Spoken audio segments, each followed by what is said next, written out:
자, 안녕하세요. 테마 주제가 어떻게 매매하라고 하면 개별적으로 좀 매매하셔도 돼요. 자, 그 다음에 이제 제가 이제 내일부터 시작하는 주식왕에서 포트 편입을 할 건데 그 종목도 좀 말씀드리고 자, 그 다음에 오늘 이제 제가 특징적 요구 분석을 할 적에 제가 이제 유료 회원님들 상대로는 이 테마주 잘 안 하거든요. 그러니까 공개 방송에서 얘기하는 대로 그냥 매매하셔도 돼요. 듣고 하셔도 됩니다. 아셨죠? 요거 되게 중요해요. 뭐 우리가 기존에 이제 대북주 뭐 이런 거 이거 안 움직여요. 정치 테마주 안 움직이고요. 완전히 이제 테마가 이제 변했기 때문에 그거를 그날의 특징 업종 중에서 추가적으로 상승할 수 있는 업종들 뭐 이런 것들 설명을 드릴 거예요. 자, 한번 좀 보겠습니다. 빼날이 이걸 보셔야 돼요. 당일. 자, 여기서 이제 보게 되면요.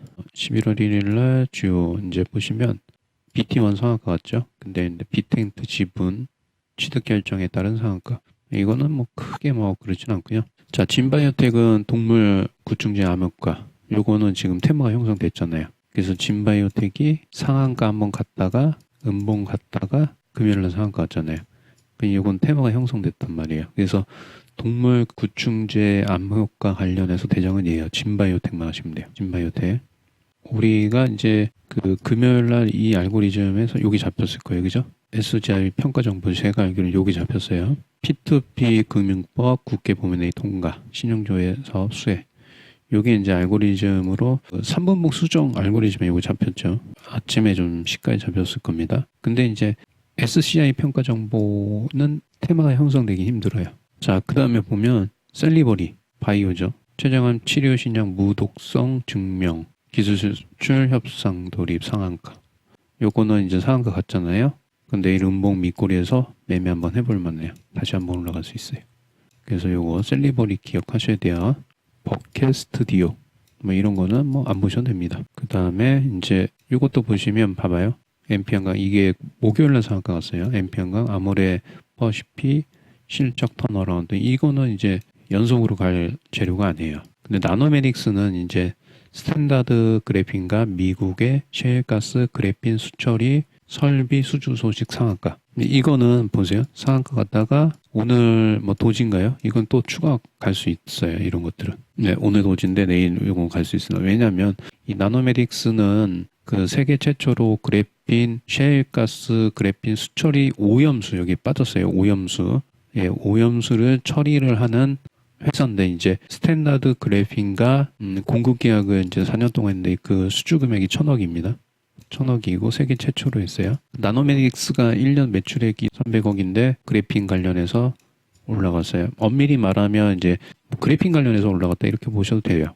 네, 됩니다. 문제는 이제 미국의 셰일가스 그래핀 오염수 수처리 관련 설비 쪽 그쪽에서의 시장 규모가 우리나라 돈으로 15조 원 정도 됩니다. 15조 원. 그래서 얘는 이렇게 이제 했다가 음봉 나오면 이거는 상한가 갔다가 음봉 나오면 이거는 밑구리 달고 또 다음날 고점에서 이거 올라갈 가능성이 높습니다. 그래서 지금은 일단은 제가 볼 때는 테마가 돼지 아프리카 열병주처럼 막 강하게 바이오처럼 강하게는 못 가더라도 동물 구충제 요거 바이오 진바이오텍 요거는 이제 약간은 조정이 나올 수 있어요. 좀 이렇게 갔다 상한가 갔다가 조정 갔다가 오늘 상한가잖아요.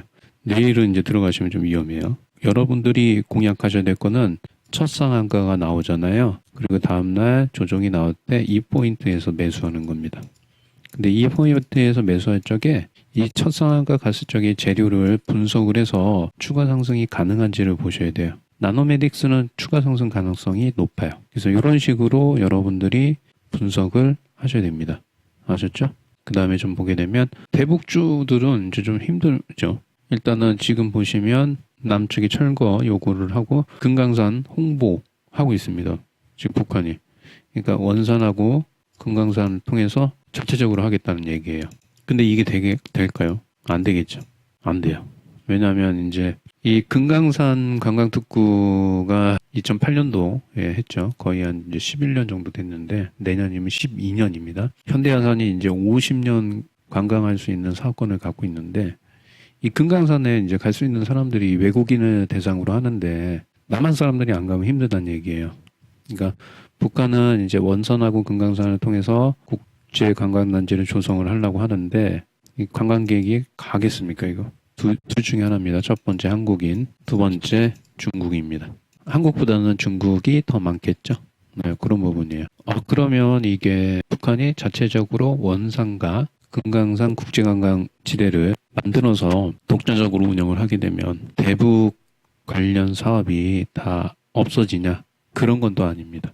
아직은 그런 건 아니에요. 그러니까 북한은 지금 비핵화 협상을 어느 정도 이제 본인들이 원하는 쪽으로 하기 위해서 남한을 압박하고 미사일 발사를 통해서 남한과 미국을 압박을 통해서 본인들이 원하는 협상을 하려고 하는 거예요. 최근에 이제 뉴스를 보시면 아시다시피 김정은 국무위원장은 트럼프 대통령과 친분이 있다. 뭐 얘기를 합니다. 그렇지만 어떻게 될지 모른다라고 얘기를 하고 있어요. 그래서 아직은 이게 북미 회담이 완벽하게 끝났다라고 얘기하기는 힘들어요. 그래서 설령 이제 우리나라가 정부가 이제 다시 한번 지금 북한의 금강산 관련해서 얘기를 하고 있습니다. 그래서 요거는 조금 좀 지켜보셔야 돼요. 그러면 이제 대북주 내에서도 금강산 관련 테마주들, 뭐 현대차, 현대 엘리베이터, 뭐 현대 건설, 뭐 이런 것들 있죠. 그 다음에 아난티, 뭐 얘네들은 이제 뭐 제가 봤을 적엔 그래요. 북한이 이제 북미 실무 협상이 뭐 개시가 돼야 금강산 관광에 대해서 논의를 할 것 같아요. 네, 그래서 대북주 내에서는 일단은 얘네들은 금강산 관련주들은 뭐 아니면 돕니다. 그래서 그런 것들을 염두를 해두시고 제가 말씀드린 것처럼 뭐 북미 관련주, 뭐 비료주, 개성공단주 뭐 여러 가지가 있어요. 사실은 이제 남북 경협에서 개성공단 관련해서는 규모가 크기 때문에 시설을 뭐 파괴하거나 뭐 그럴 가능성은 좀 힘들지 않을까 이렇게 보여집니다. 그래서 가장 중요한 문제는 북한이 미국에 요구하는 것은 관광이나 뭐 이런 거 풀어주는 거는 우리 스스로도 할 수 있다는 거고요. 제재를 풀어달라는 얘기입니다. 뭐 석탄, 네, 석탄에 대해서 수출입, 광물 자원에 대해서 수출입을 조금 풀어줘라라는 거예요. 근데 제가 이제 저번에 말씀드린 것처럼 미중 무역전쟁 스몰딜 합의에 대한 불확실성이 또 제기가 되고 있는데 다우존스 안 밀리잖아요. 그러니까 신경 안 쓰셔도 됩니다. 신경 안 쓰셔도 되고 그 스몰딜 내용에 이미 포괄적으로 이제 미중 무역전쟁의 마무리 부분이 다 있다 이렇게 보시면 돼요. 그리고 지금 이제 트럼프 대통령이 미국 국내의 정치적인 위기 때문에 미중 무역전쟁은 뭐 큰 게는 안 보셔도 되는데 북한과의 이런 비핵화 협상 요거를 어떻게 잘 마무리할지를 조금 지켜보셔야 됩니다. 대북주를 투자하실 분들은 저번에도 말씀드린 것처럼 뭐 실무 협상을 한다거나 제기를 한다거나 아니면 북미 정상회담을 한다. 이런 뉴스가 나오면 공략하시는 게 좋아요. 그리고 이제 선별적으로 먼저 만약에 우리나라에서 북한에 우리나라 국민의 신변 보장을 해주고 금강산 관광을 재기를 하게 되면 금강산 관련주들이 먼저 움직일 수는 있겠죠. 네, 그런 뉴스가 나오기 전까지는 대북주에서 금강산 관련 테마주들은 조금 지켜보자. 이렇게 좀 말씀을 드릴게요. 이게 조금 문제가 되죠. 미중무역협상 1차 합의가 에이펙에서 사인을 하기로 했는데 칠레에서 이 회담이 취소가 됐어요. 그래서 사인이 언제 할지는 모릅니다. 그런 악재 때문에 우리가 이제 금연장 시장에서 이제 악재가 좀 나왔어요. 근데 미국 시장은 어떻게 돼요? 안 빠져요. 그리고 이제 그 내용을 잘 보게 되면 미중 무역 협상 1차 협상이 미국과 중국의 입장 차에 의해서 협상이 늦어지는 게 아니잖아요. 그죠? 칠레에서 이 회담 자체가 취소가 됐기 때문에 미뤄진 거예요. 그래서 이제 시장에서는 미중 협상이 늦어질 수 있다라는 악재가 나왔는데도 불구하고 다우존스가 올라갔어요? 빠졌어요? 올라갔죠. 그래서 뭐 크게 뭐 사인은 안 했을 뿐이지 이미 다 어떻게 됐다? 네, 구두적으로 합의가 다 마무리가 된 상태예요. 그런 부분에 의해서 지금 뭐 이슈가 되는데 뭐 크게 신경 안 쓰셔도 되고요. 자, 그 다음에 이제 미국을 보시게 되면 이제 올해 연준에서 금리를 3차례 인하했습니다. 그리고 연준에서 내년에 금리 인하에 대한 부분도 발언을 했습니다. 어떻게 하겠냐? 금리 인하를 아예 안 한다고는 하지 않았어요. 추가적으로 금리 인하를 한다는 뉘앙스로 얘기를 했고요. 그 다음에 이제 미국의 IMS 제조업 지수, 그 다음에 9월 다 50을 하회하고 있습니다. 그러면서 제조업 경기가 상당히 좀 안 좋아지고 있기 때문에 선제적으로 금리 인하를 했다라고 좀 보여지고요. 그 다음에 이제 올해 가장 큰 문제였던 미중 무역 전쟁에 대한 리스크가 거의 다 주가에 좀 반영이 됐다 이렇게 보여져요. 언제 사인할지 모르겠지만 스몰 사인만 하게 되면 이제 시장에서 만약에 미중 무역 협상에 대한 악재가 나오면 중기적으로 그 악재가 나왔던 자리가 시장의 저점이 될 가능성이 상당히 높기 때문에 이제는 신경 안 쓰셔도 됩니다. 자, 이제 앞으로의 시장은 돈에 의해서 주가가 상승할 수 있는 그런 장이 되지 않을까. 특히 이제 내년에 그렇게 좀 될 가능성이 높고요. 그 다음에 3분기 어닝 시즌인데 미국의 기업들이 실적이 대체적으로 좀 양호하기 때문에 지수가 크게 올라가거나 빠지기보다는 이제 3분기 실적이 좋은 주식들 위주로 선별적으로 주가가 좀 상승할 수 있다. 이렇게 좀 보시면 될 것 같습니다. 그 다음에 이제 좀 보겠습니다. 그래서 이제 아까 특징주 같은 경우는 나노메딕스 같은 경우에는 이제 보시면 이건 추가적으로 상승할 가능성이 좀 높아요. 네, 참고하시고. 자, 그 다음에 이제 매매를 하지 말아야 될 주식들, 고점에 임박한 주식들을 좀 말씀을 드릴게요. 알리코 제약. 네, 알리코 제약. 얘는 이제 18,000원, 이제 18,000원, 17,900원이죠. 정고점 올라가면 얘는 이제 비중을 축소하셔야 돼요. 그러니까 내일 만약에 주가 이렇게 횡보했다가 2차 상승이 있는데 여기서 이제 종가상에 이제 빠져버리잖아요.